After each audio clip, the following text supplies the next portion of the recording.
यद उपन्यस्तम अक्षरम तस्य प्राप्ति उपायो निर्दिष्ट ओम इत्येकाक्षरम ब्रह्म इत्यादि ना।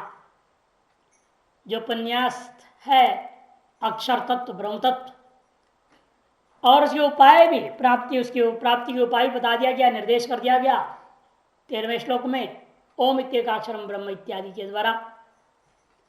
और अब फिर क्या करना चाह रहे हैं आप बीच में,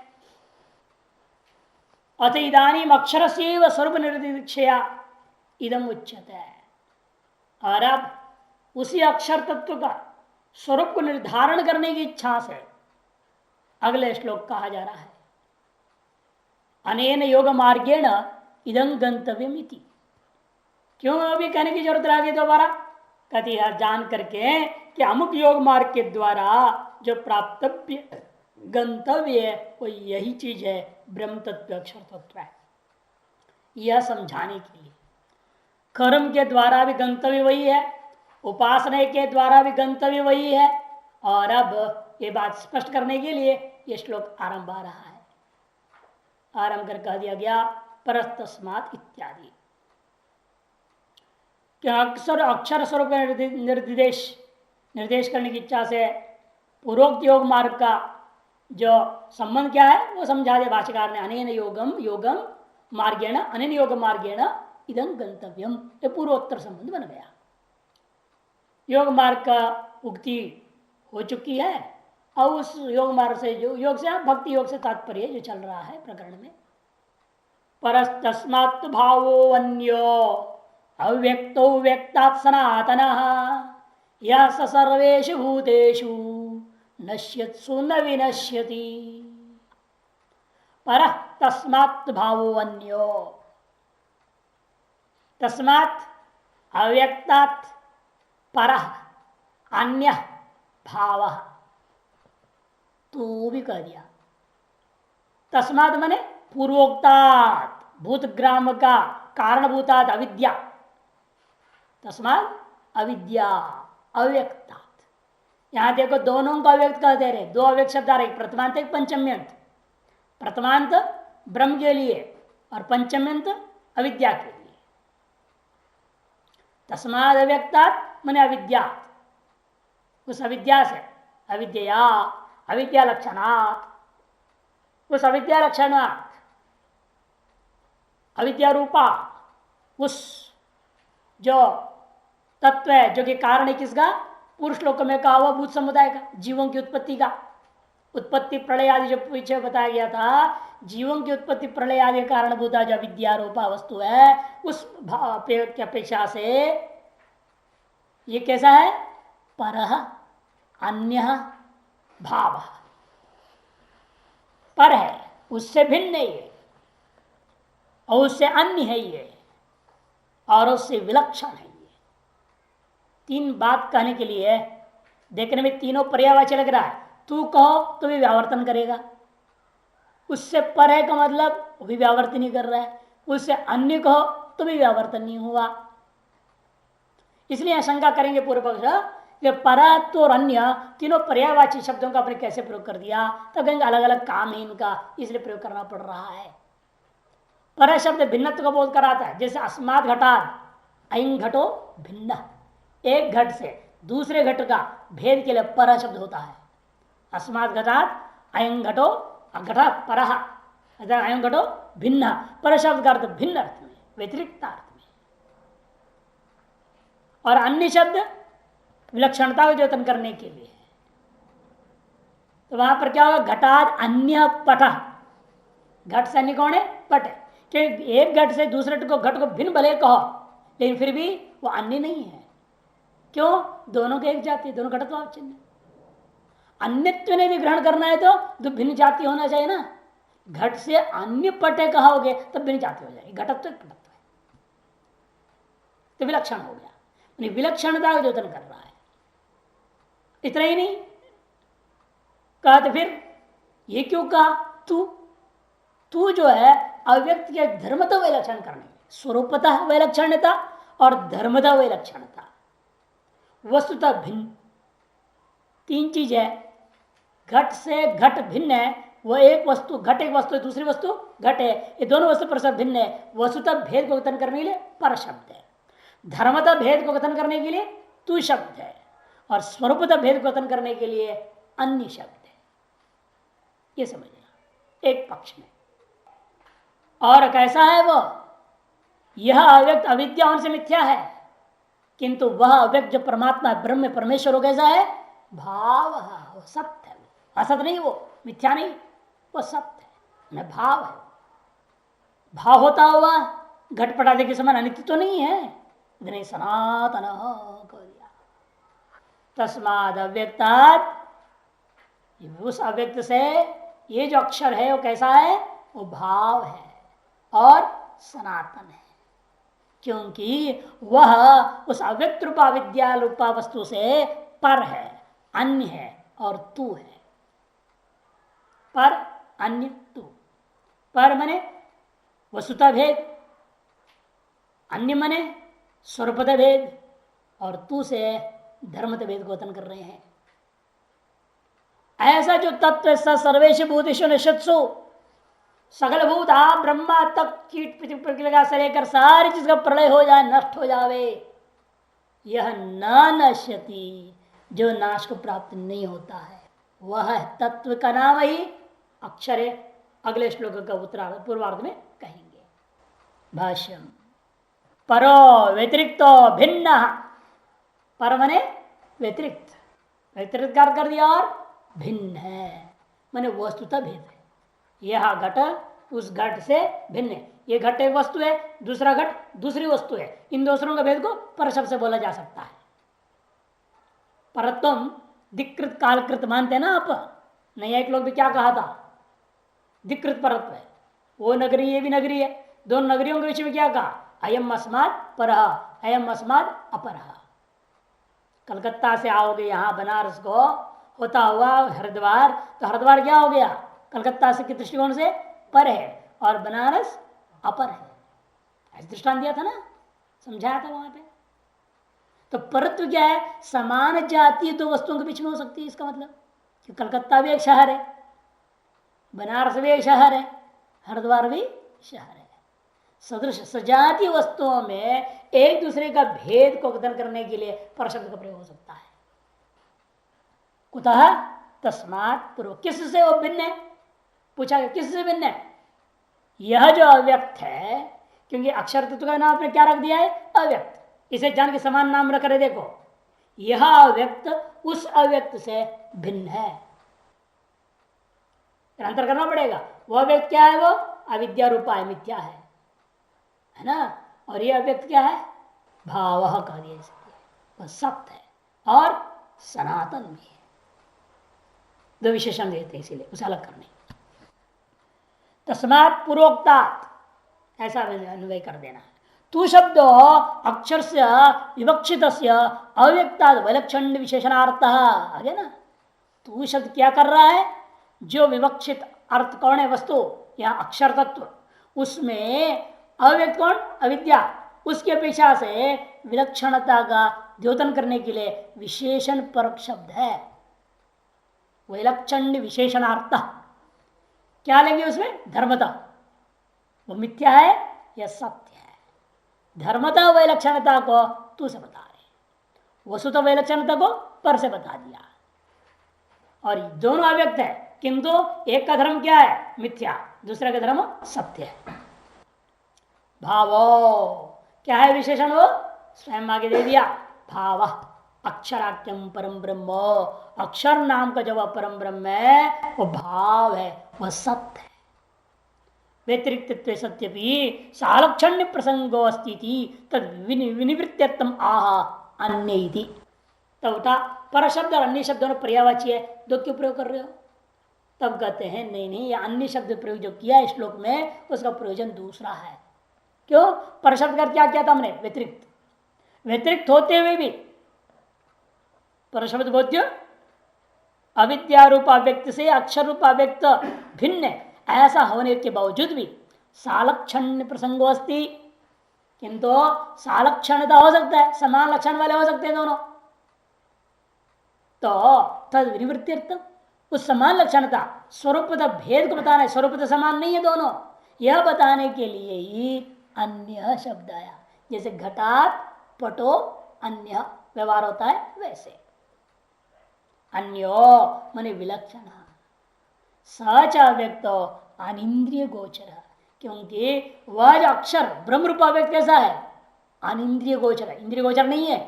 और ये जो अविद्या और अविद्या कार्य कैसा है, इंद्रिय गोचर है। यह इंद्रिय गोचर है, वो अनिंद्रिय गोचर है। ये अंतर को दिखाने के लिए, एक अव्यक्त को दूसरे अव्यक्त में अंतर को सिद्ध करने के लिए अन्य शब्द आया। एक अव्यक्त अविद्या रूप अव्यक्त कैसा है, वो इंद्रिय गोचर है, और दूसरा अव्यक्त अक्षर तत्व है, ब्रह्म तत्व, वो कैसा है, वो अनिंद्रिय गोचर है। इस स्वरूपत दोनों अलग हो गए कि नहीं हो गए।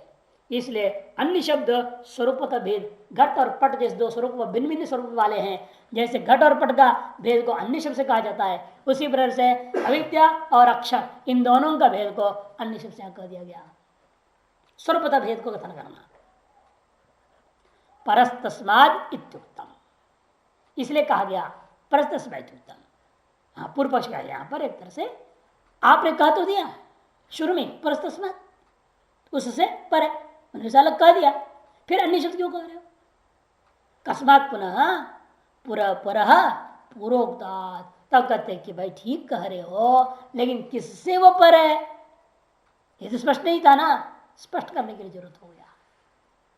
देखो आनंदगिरी इसको समझा रहे सुंदर ढंग से। परशब्द से दूसरी पंक्ति अंत में, परशब्द से व्यतिरिक्त विषयत्व तू शब्देन वैलक्षण मुक्त्वा पुनर् अन्य शब्द प्रयोगात पौनरुक्त्याम, पुनरुक्ति दोष है, क्योंकि आपने परशब्द से व्यतिरिक्त तो कथन कर दिया और तू शब्द से विलक्षणता को भी कथन कर दिया।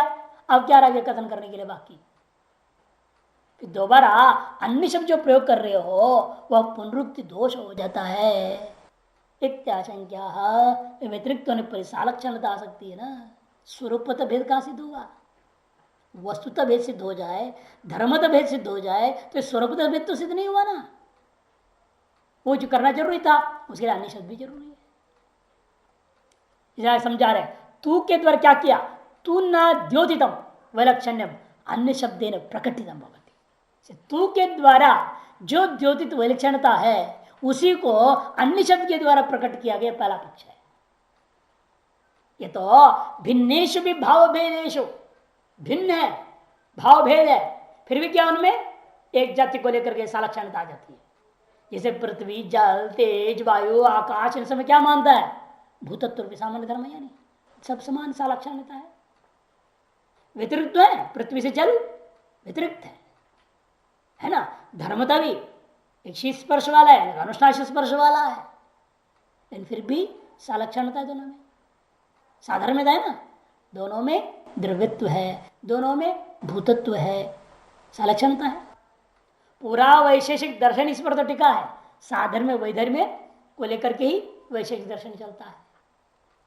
ये तो भिन्नेषु भी भाव भेदेषु सालक्षणम आलक्ष्यते ततश्च अव्यक्तात् भिन्नत्वेपि ब्रह्मण तेन सादृश्यम आशंकते। इस अव्यक्त से भले भिन्न ब्रह्म, माने अविद्या से ब्रह्म भले भिन्न है, फिर भी कोई ना कोई इसमें किसी न किसी सादृश्यता ढूंढ सकता है आदमी।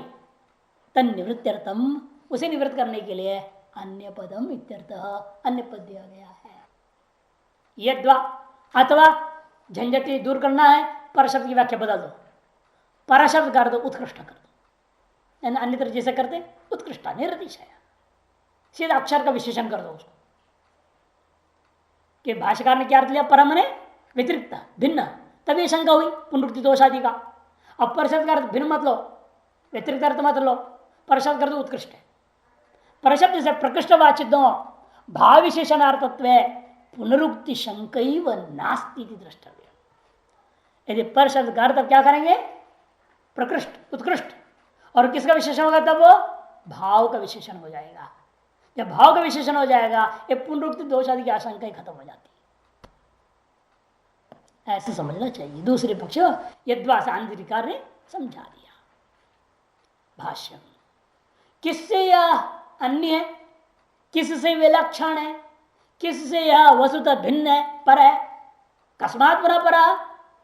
तब जवाब में कहते हैं पूर्वोक्तात् भूत ग्राम बीज भूतात् अविद्या लक्षणाद अव्यक्तात्। पूर्व कौन है? पूर्व श्लोक में आया था ना, भूतग्राम भूता भूतवा प्रलीयते। वो भूतग्राम का जो बीज है, भूतग्राम है ना, साधक ग्राम, कोई गांव का नाम नहीं लेना, जीव समूह कहा था ना, स्थावर जंगम संपूर्ण भूत समूह, उस भूत समूह का जो बीज भूता कारण भूता कौन है? वो अविद्यात्मक, उसी को अव्यक्त शब्द से दूसरे पंचम से कहा गया है, अव्यक्तात्। उससे अलग है यह भाव, भले उससे अलग है लेकिन फिर भी जिस घट से पट अलग है लेकिन दोनों विनाशी। ऐसा विद्या विनाशी है तो उसे भिन्न ब्रह्म है, लेकिन ब्रह्म भी विनाशी हो तो फायदा क्या? इसे सनातन चिरंतन यह सभाव, जो चिरंतन है वही भाव यहां पर कहा जा रहा है। और कैसा है? और सर्वेश भूतेषु ब्रह्मादिषु नश्यत्सु न विनश्यति। ब्रह्मा आज से कीट पर सबका प्रलय हो जावे, नष्ट हो जावे सभी के सभी भूत, तब भी वह नष्ट नहीं होता। ऐसा वह जो अव्यक्त भाव सनातन तत्व क्या चीज है? भले व्याख्या करते भाषाकार ने ब्रह्म कह दिया, अक्षर शब्द लाया ना यहाँ पे, वही अक्षर है, वही ब्रह्म है, वही आत्मा है, वही परम है, लेकिन श्लोक में तो कोई शब्द नहीं, श्लोक में तो अव्यक्त शब्द है, भाव शब्द है।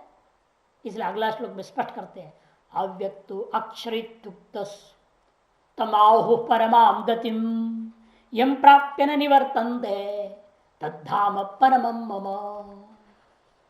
अव्यक्तो अक्षरित्युक्त, जो अव्यक्त है उसी को, जो पूर्व श्लोक में जिसको हमने अव्यक्त शब्द से कहा है, भगवान कहते हैं उसी को अक्षर शब्द से बड़े बड़े वेद के वेत्ता लोग, वेद के दृष्टा लोग ने कहा है। इत्युक्त तम आहु परमाम गतिम, इसी को परम गति ऐसे भी लोग कहा करते हैं ऋषि लोग।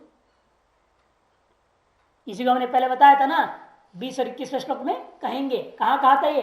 13वां श्लोक में आया था, स याति परमाम गतिम। वो परम गति क्या है? वो यही है अक्षर तत्व, जिसे सब अन्य लोग भी, ऋषि लोग भी परमाम गतिमिति तम आहु, इसी अक्षर तत्व को परम गति करके लोग कहते हैं। जो 13वें में कहा था वह क्या है परम गति, वहां जवाब नहीं दिया, वो यहां आकर बोल दिया इसी का नाम परम गति है। यम प्राप्य, जिसे प्राप्त करके दोबारा संसार में जन्म आदि प्राप्त करने के लिए लौटता नहीं, न निवर्तनते। ऐसा वह जो अक्षर तत्व है वही मेरा धाम है। तत् परमम मम धाम, वही मेरा परम धाम है। तत् मम परमम धाम। या कई बातें सोचने समझने वाली बातें हैं कि भगवान ने मम क्यों कह दिया, मेरा है, कि जो चीज आप मेरा कहते हो आपसे अलग ही होता है। फिर क्या परमात्मा से मोक्ष रूप अक्षर जो ब्रह्म तत्व भिन्न है? शंका होगी ना। अब देवा में आई कभी? कितने बार पढ़े वो श्लोक? आता ही नहीं सर, न भाष्यकार बोलते इन चीजों को, भाष्य भी नहीं बोला है, मम्मा कह दिया, गड़बड़ कर दिया भगवान ने करके। यह समझना बहुत है। देखिए संसार में सामान्य व्यवहार में देख लो, जो उत्कृष्ट होता है आपके लिए, जो परमोत्कृष्ट वस्तु है वही आपका धाम है, उसमें आप हमेशा आश्रित रहते हैं। सामान्य रूप में हर व्यक्ति अपने आप को सुंदर मानता है, अपने सौंदर्य का अभिमान करता है और सौंदर्य में प्रतिष्ठित है, अपने शरीर रूपी सौंदर्य, शरीर का सौंदर्य को लेकर के टिका हुआ रहता है, इसे उसका साथ सजाने में लगा रहता है। इसे हर व्यक्ति का परम धाम क्या है? ये सुंदर शरीर ही है। हर व्यक्ति का परम धाम क्या है? मम परम धाम। हर व्यक्ति के लिए क्या है? अपना अपना शरीर ही है। इसलिए उपदेश शास्त्र भगवान शंकराचार्य ने कहा, जिसको अपने शरीर से वैराग्य नहीं उसका वेदांत का उपदेश ही व्यर्थ है। जिसको अपने चेहरे से वैराग्य नहीं आया अभी, उसको वैराग्य वेदांत उपदेश देना व्यर्थ है। अभी साथ सजाने में लगा है, सजावट करना चाहता है, अपने आप सुंदर बनाना चाहता है, ट्रिमिंग करते हैं, सुंदरता के लिए तो करते हैं, चाहे कोई भी हो। कि इसका तो अभी इसमें अहंता बैठा हुआ, आत्मा शरीर आत्मा मान रहे हैं। और जिस दिन आत्मा ही वास्तव परम धाम हो जाएगा तो ये सब मिथ्या हो जाएगा, है या नहीं? सब परमम धाम जो कहा जा रहा है वो किसको लेकर कहा जा रहा है समझना होगा। इसे मम कह करके यदहम तन मम शब्देन उत्तम, लेकिन यहां पर अंतर क्या है, भगवान जो है वही अपने आप को मेरा भी कह दिया। मेरा क्यों कह रहे हो? अपने आप को अभेद करके, यदहम तदेव मम शब्देन उत्तम। फिर ऐसे क्यों कह रहे हैं आप? खुद को मम शब्द कैसे प्रयोग हो गया, मेरा कैसे प्रयोग हो सकता है खुद के लिए? तब कहते हैं वह साधक दृष्टि से कहा जा रहा है मम, और स्वदृष्टिया तो अहम ही बोला जाएगा। इसलिए अहम ब्रह्मास्मि सर्व दृष्टिया जब होता है, और सादृष्टि से तत्वमसि, दोनों विभिन्न उपदेश हुआ कि नहीं हुआ? साधक दृष्टि से उपदेश दिया जाता है तो तत्वम कहा जाता है, तुम वो हो, तुम मैं हूं ऐसा नहीं कहा जाता, या मैं तुम हूं ऐसा नहीं कहा गया। अहम त्वमसि ऐसे क्यों नहीं उपदेश दिया? वहां पर तत्वमसि होता है। इसलिए जब कथन किस दृष्टिकोण से किया जाए देखा जाता है, साधक दृष्टि से जब कहा जा रहा है ना योग मार्ग से तुम किसको प्राप्त करोगे, इस साधक को समझाया जा रहा है ना। भगवान भाष्यकार ने इसलिए अवतरणिका में सतर्क होकर क्या कहे थे, अनेन योग मार्गेण इदं गंतव्यम कहा था ना पुरुष लोग का अवतरणिका में।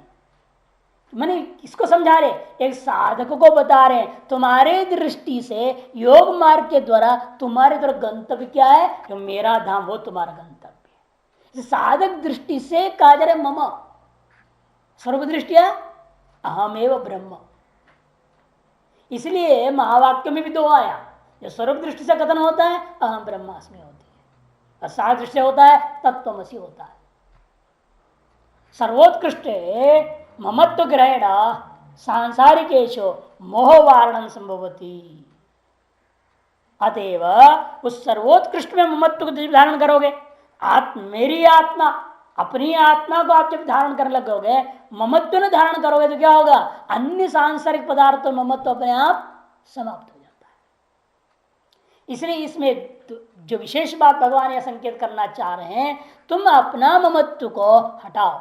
जैसे मैं मेरा अपना से क्या मानता हूं, यह ब्रह्म को ही मेरा मानता हूं, उसी पर तुम भी क्या करोगे, अपनी आत्मा को मेरा मान लो।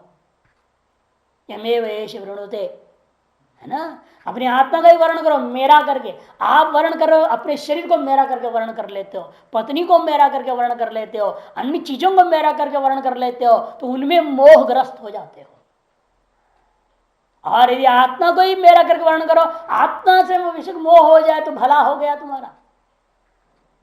इसलिए जान के कहते हैं तद्धाम परमम मम, ये कह रहे। तो सांसारिक पदार्थों में मोह का वारण करना, मोह भंग करने के लिए कहते हैं ममत्व आत्मा में ही होना चाहिए। वास्तव में अन्य चीजों में ममत्व ग्रहण करना बिल्कुल उचित नहीं है। भाष्यम अव्यक्त इति योसो अव्यक्त अक्षर इत्युक्ता, वह है जो अव्यक्त शब्द से कहा गया तो पुरुष श्लोक में वही अक्षर है। इत्युक्ता तमेव अक्षर संजकम अव्यक्तम भाव माहो, उसी अक्षर संजक ब्रह्म को ही हमने अव्यक्त शब्द से कहते हैं, भाव शब्द से भी कहते हैं। कौन लोग? अन्य महान पुरुष लोग, याज्ञवल्क्य आदि। येन अक्षरम पुरुषम वेद सत्यम, ऐसे मुंडकोपनिषद में 1-2-13 में आएगा। और ऐशास्य परमागति, ये भी कहा है बृहदारण्यक में 4-3-32, तम आहु परमाम गतिम, परमाम ने प्रकृष्टाम गति, इसी को प्रकृष्ट गति कहा है। बृहदारण्यक में भी है ना, ऐशास्य परमागति ही 4-3-32 में। इसे श्रुतियों को एक दर्श कर रहे हैं, श्रुतियों को संग्रह करके स्मृति गीता में कही गई है।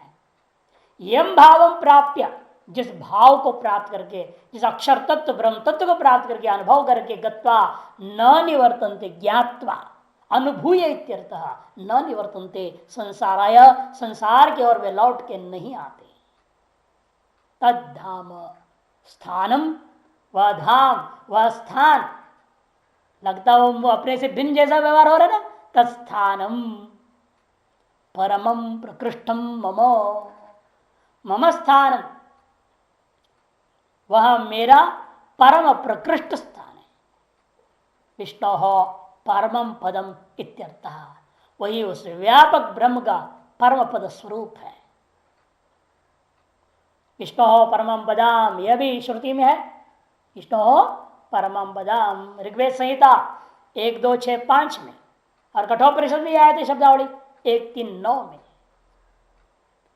पुरुषात् न परम किंचित सा काष्ठा सा परागति है ना, ये परमम वही पराकाष्ठा है, वही परागति है। ये बात कठोपनिषद में 1, 3, 11 में कहा जा चुका है। अनेकों श्रुति स्मृतियों का सारभूत श्लोक कह दिया गया है, ताकि व्यक्ति जान के मम शब्द के माध्यम से समझाने की कोशिश करें साधक दृष्टि से, कि आपको अपने जीवन में सर्वोत्कृष्ट पदार्थ, परमोत्कृष्ट पदार्थ रूपेण किसे ग्रहण करना है, उस आत्मा को ही, उस अक्षर तत्व को, इस ब्रह्म तत्व को, अव्यक्त तत्व को ग्रहण करनी चाहिए।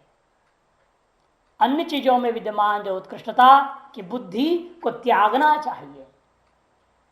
एक तदर्थ्या यह उपदेश है। पद्यते गम्यते अनुभूयते इति पदम, ये समझना है।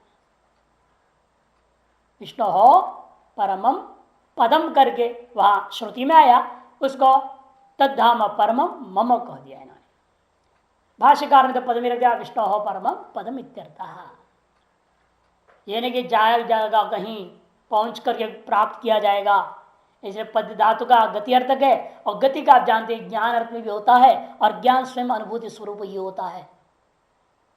अदेव पद्यते गम्यते अनुभूयते इति, ऐसे विग्रह करके स्वरूप परक इसको ले जाना पड़ता है। पदम बने स्वरूपम एव ब्रह्म एव।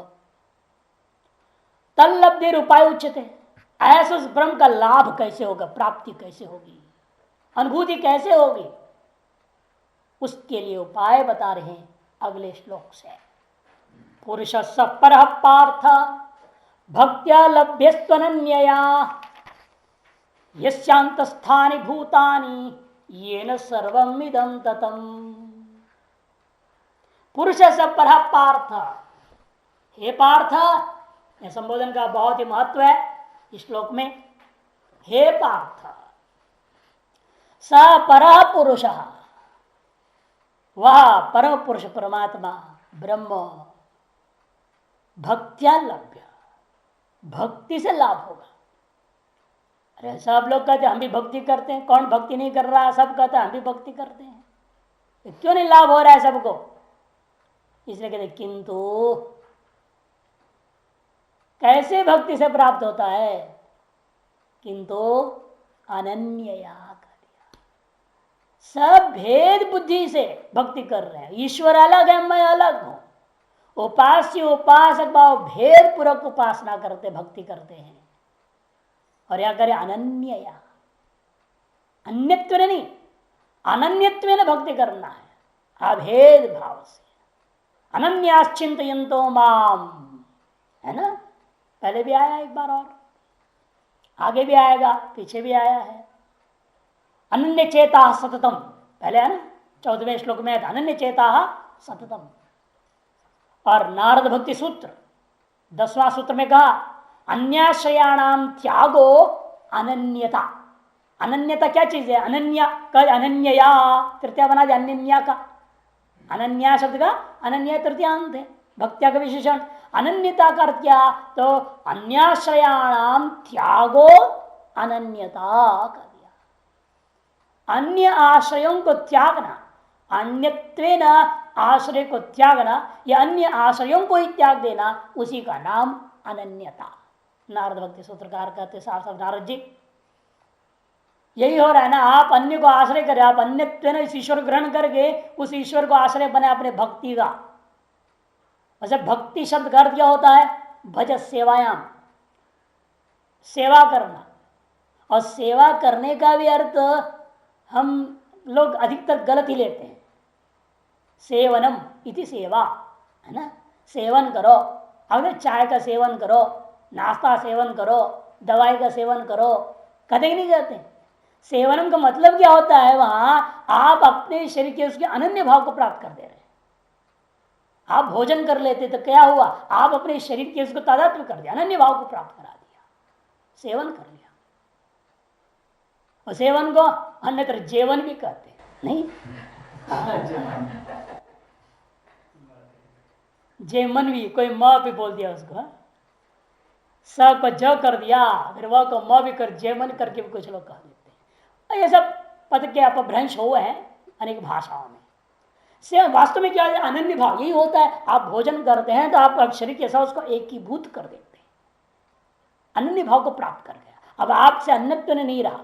पहले एक बार इसलिए कहा था कि रोटी क्या है, पहले आप इदम कहते हो, फिर इदम से अगले मेरा, जैसा ऐसे आपकी थाली में रोटी पड़ गया, दूसरा कोई छीन ले, आपके छोटा भाई बगल वाला लेने की कोशिश करे, आप लड़ोगे, मेरा आई है, मेरे थाली में पड़ गया, वो इदम क्या हो गया, मम हो गया। जब तक बर्तन में था, परोसा नहीं गया था, तब तक इदम था। थाली में परोसते ही वो मम हो गया, खाने के बाद अहम हो गया, अब तो अहम हो गया। उसके फिर जहां शौच हुई तो इदम हो जाएगा, अन्य रूपेण इदम हो जाएगा ना। कहने मतलब जो इदम में वो मम और अहम हो जाता है, जैसे वहां सेवन हुआ ना, भोजन का सेवन किया, आप रोटी का सेवन किया, चाय का सेवन किया, वो क्या हुआ, आपसे अनन्य हो गया, तब अहम भाव को प्राप्त कर गया। इसी प्रकार यहां पर भी अन्य आश्रयों को त्याग करके अनन्य होने का मतलब क्या, आप उसको अपने से अभिन्न कर लेना। जैसे पति पत्नी को क्या कहते हैं, अनन्य भाव से रहते एक दूसरे का, अनन्य प्रेम एवं, इसे एक दूसरे को अर्धांगिनी कहा दिया जाता है, अनन्यता। इसे जान की शब्दावली पार्थ, हे पार्थ, संबोधन की प्रथा एक स्त्री है। स्त्री की में सबसे एक उत्कृष्ट और विलक्षण गुण क्या है, भक्ति, पति का सेवा। अपने घर को छोड़ दिया, कोई लेन देन नहीं, वहां से मतलब नहीं। कुंती अपने घर से जब आ गई ससुराल में, वहां वर्णन आया 16 साल तक उसको मायके का खबर नहीं। अब आजकल तो ससुराल पहुंचे नहीं हो, गाड़ी में रहते वक्त मोबाइल से बात करना शुरू हो जाएगा, मोबाइल है ना, 4 दिन बाद ही फिर घर लौट गए, थोड़ा बिगड़ गए 6 महीने डाइवर्स हो गया, आ जाते हैं। वहां जो 16 साल तक हो रही, मायके का खबर तक नहीं। कितनी समर्पण, पति के साथ अनन्य भाव, उस घर के साथ अनन्य भाव, और अपने घर से कोई मतलब नहीं, जीवन समर्पित हो जाता है। तादृश जिस प्रकार से स्त्री अपने पति और ससुराल को अनन्य भाव से ग्रहण करके जीवन को अर्पित कर देती है, उसी प्रकार आपका कर्तव्य, आप उस ईश्वर ब्रह्म को अपने से अनन्य रूपेण ग्रहण करते हुए समर्पित हो जाना है। इसलिए यहां पर भक्तिया विशेषण दिया और पार्थ संबोधन से संकेत कर दिया, हे पार्थ भक्त्या लभ्य, किंतु वह भक्ति भी सगुणा भक्ति नहीं होना चाहिए, भेद निरूपिता भक्ति नहीं होनी चाहिए, किंतु अनन्य अनन्य भक्ति होनी चाहिए, तभी वह पर पुरुष लभ्य। भेदनिष्ठ उपासक भावादि या वह दास स्वामी भावादि से यदि कोई करता है, उसे वह पर पुरुष की प्राप्ति नहीं हो सकेगी, क्योंकि वह तत्व में ही सब कुछ, यस्य अंतः स्थानी भूतानि, यस्य पुरुषस्य अंतस्थानी मध्यस्थानी सकल कार्य भूतानि भूतानि, सारे जो समस्त ब्रह्मांड ही उसी परमात्मा में परिकल्पित होकर विद्यमान होने से, जिसके भीतर होने के कारण से आप उससे अलग तो हो ही नहीं। जैसे दर्पण में प्रतिबिंबित चित्र दर्पण से अलग है क्या, अलग है नहीं। ये भ्रांति से अलग मानता है तो उसके पर भ्रम का फल उसे मिलेगा। वास्तव में पटस्थ चित्र पट से अन्य नहीं है, उसी प्रकार से यहां पर भी वह ब्रह्म में कल्पित है सारा जो जीव चराचर जगत है, वह ब्रह्मांड संपूर्ण भी उससे अन्य नहीं है। इसे अनन्यत्व नहीं उसकी भजन करना, सेवन करना, ग्रहण करना, अनुभव करना श्रेष्ठ होता है, उसी से उसकी प्राप्ति होगी। ये न सर्वम इदम ततम, जिसके द्वारा यह संपूर्ण ब्रह्मांड व्याप्त कर ईशावास्यमिदगम सर्वम, है ना, वही येन सर्वम इदम तत्वम। यहाँ पहले भी कह चुका मई सर्वम इदम प्रोतम सूत्रे मणिगणा इव, पहले 7वां अध्याय 7वें श्लोक में कह चुके हैं। ईशावास मंत्र का पहला मंत्र में है ईशावास्यम इदम सर्वम, ईश के द्वारा यह संपूर्ण जगत वास्य मने व्याप्तम भवति, ततम भवति मने व्याप्तम भवति।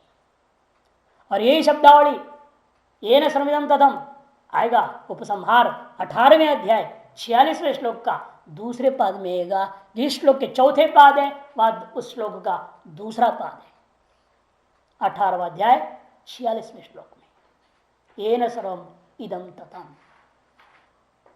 और यस्य अंतस्थानी भूतानी, इसको समझने के लिए वास्तव में जो बोला गया है तीसरा पाद यहाँ श्लोक का बृहदारण्यक उपनिषद के अंतर्यामी ब्राह्मण का सार है।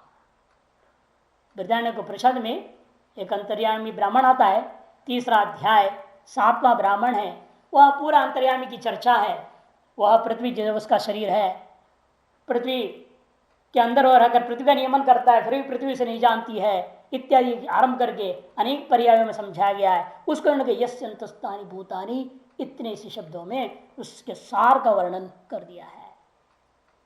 तस्याम सुलभ पार्थ कहा था, कब सुलभ होता है, लेकिन अनन्य भक्ति से, इसे जान के तू, किंतु बीच में रख दिया, भक्त्या लभ्य ऐसे कह करके तू कह दिया, इसलिए कि सामान्य भक्ति से नहीं होगा, किंतु साध्या भक्ति से ही संभव है, साधना भक्ति से संभव नहीं। साधना भक्ति केवल आपको एक साधन बन गया, आपको अंतरण शुद्धि में उपयोगी बन सकता है, लेकिन वास्तव लक्ष्य की प्राप्ति में वह उपयोगी नहीं हो पाता। भाष्यम पुरुष पुरुष पुरुषेना पूर्णत्वाद्वा पुरुष सपरः पार्थ, पुरी में शयन करने से उसे पुरुष कहते हैं। पूर्णत्वाद्वा सपरः पुरुष सपुरुष। यह पुरी शयनात् ये त्वम पदार्थ के दृष्टिकोण से कहा जाता है। आभास दृष्टि से शयन होगा कि पुरी में रहना, शरीर रूपी पूरी नगर में सोया हुआ है आत्मा, ये जो कहना है ये अविद्या के दृष्टिकोण से, आभास दृष्टि से, उस आभास दृष्टि से कह दिया यहां पर पुरी शयनात्। और स्वरूप दृष्टिया निराभास दृष्टिया तत्पदार्थ क्या है, वो पूर्णत्वात्, पूर्ण मद पूर्णमिदं, पूर्ण है ना, पूर्णत्व जो है वो तत्पदार्थ है। तत्पदार्थ का मतलब निराभास दृष्टि से कहा जा रही है, आभास दृष्टि से उसे कहा जाता है पुरुषेनात् पुरुष, और निराभास दृष्टि से उसे कह दिया गया कि पूर्णत्वाद पुरुष।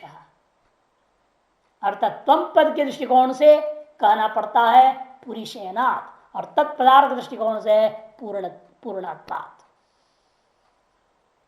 ऐसा जो पुरुष है वह पर है पार्थ, अर्थात तत्व और तम का भेद है। इस एक ही शब्द के द्वारा दोनों को कहने का तात्पर्य है वह दोनों ही अभिन्न वस्तु है।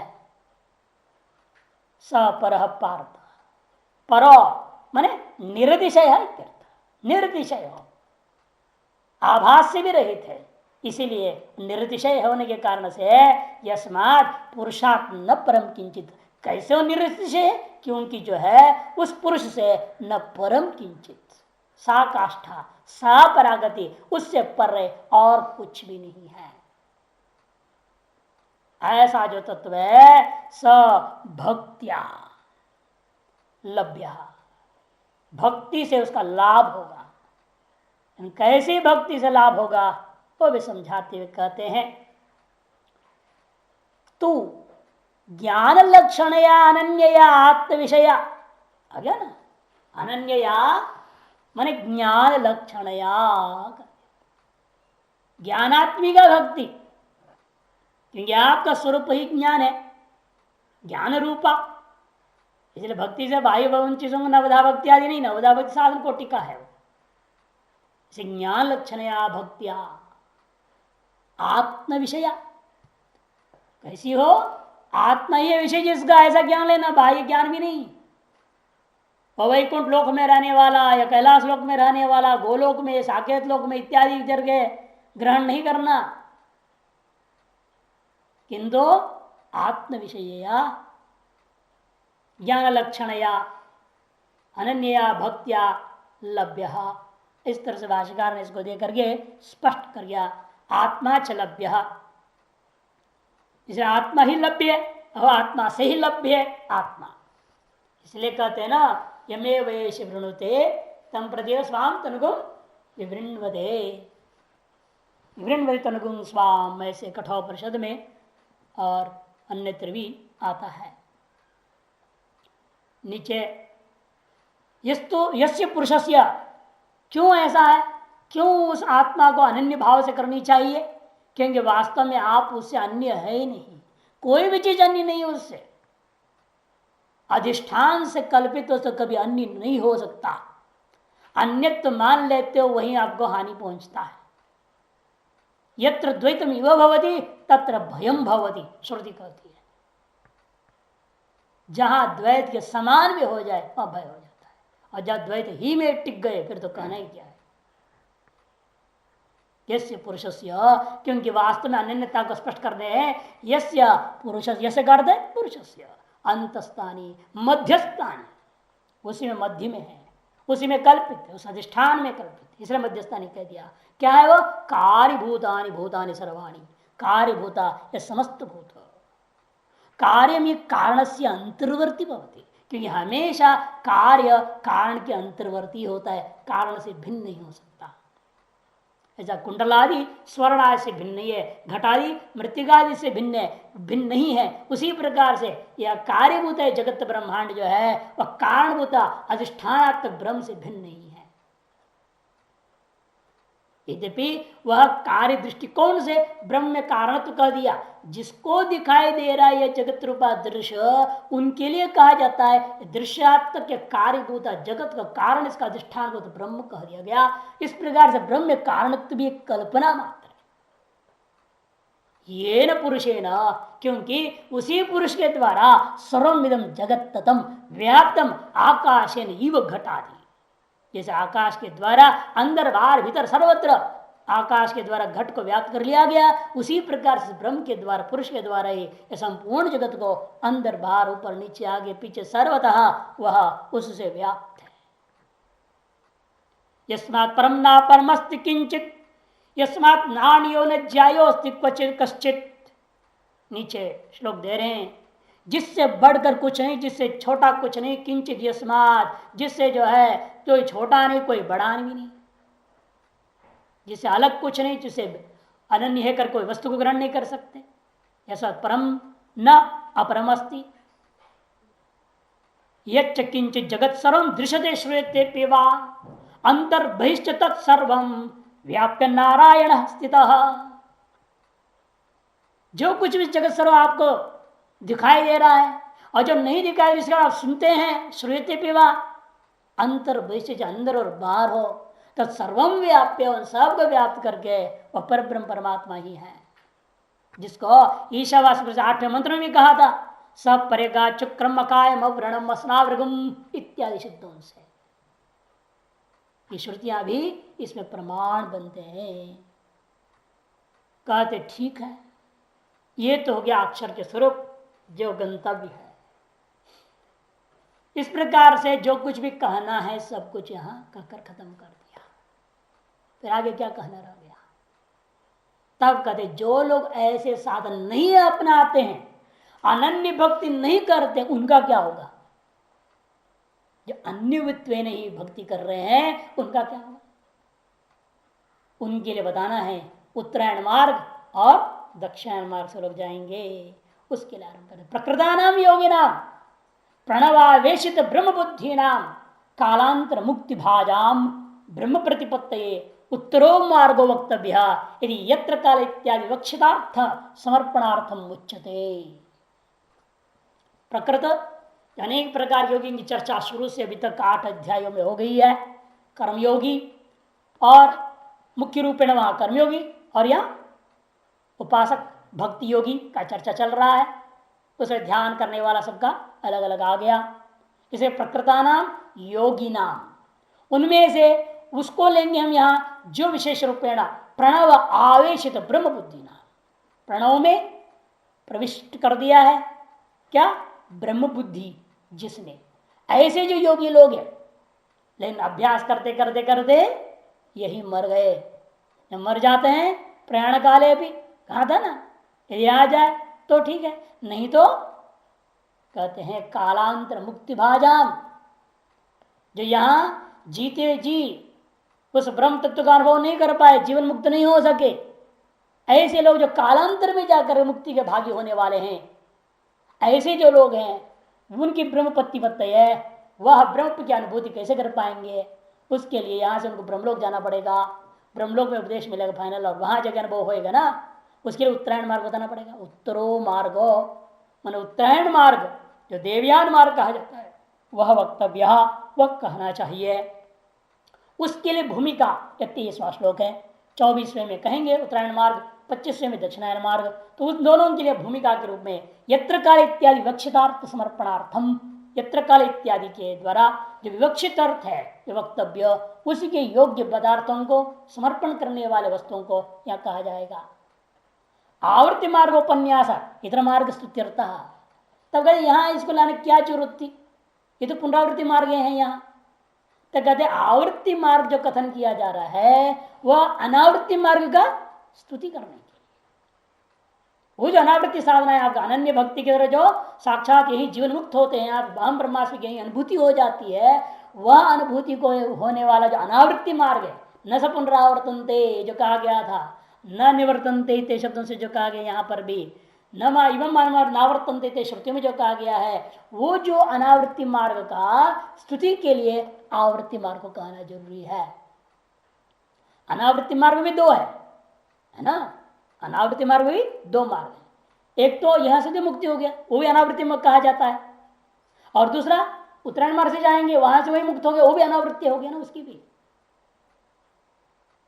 इसे दोनों अनावृत्ति मार्गों को पहले आवृत्ति मार्ग से स्तुति कर देंगे, उन दोनों में से क्या करेंगे, उत्तरायण मार्ग का कथन के द्वारा जीवन मुक्ति के मार्ग को स्तुति करना है, एक से दूसरे की स्तुति, दक्षिणायन मार्ग से उत्तरायण की, उत्तरायण से जो सत्य मुक्ति वाला, यहीं पर होने जिसका मार्ग ही नहीं, वास्तव उसको मार्ग ही नहीं कहना चाहिए, मार्ग ही नहीं है, इन मार्गत्व का व्यवहार करते हुए कह सकते हैं।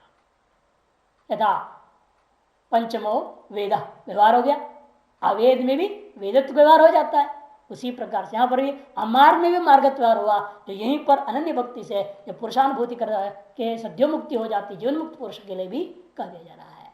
उसकी स्तुति उत्तरायण मार्ग से, और उत्तरायण मार्ग की स्तुति दक्षिणायन मार्ग से, दक्षिणायन मार्ग की स्तुति जैसे मृष जो तीसरा अंतिम वाला कहा गया उससे द्वारा किया जाता है। ये तदर्थ यह प्रकरण आरंभ हुआ है। स्तुत्यर्थः यत्र काले त्वनावृत्तिम आवृत्तिं चैव योगिनः प्रयाता यान्ति तं कालम वक्ष्यामि भरतर्षभ।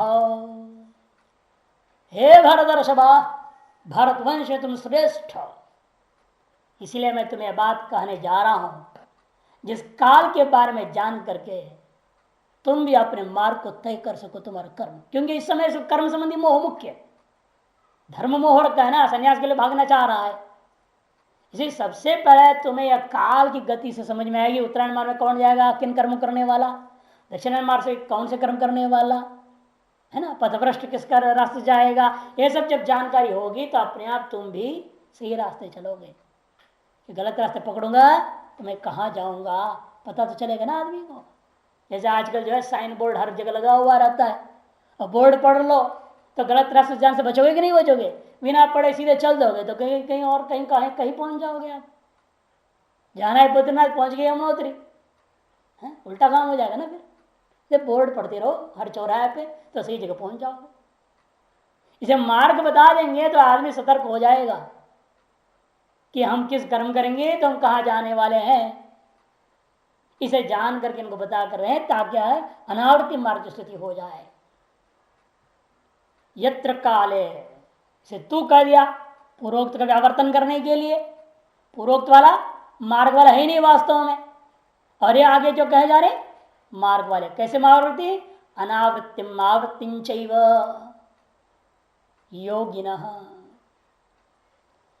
यह योगी लोग जिस काल में यत्र को प्रयाता के साधन होगा, यत्र प्रयाता, यत्र काले प्रयाता, जिस समय में मर के निकलता हुआ यह योगी, या तो अनावृत्ति मार्ग में जाएगा या आवृत्ति मार्ग में जाएगा, दो में एक मार्ग में जाएगा।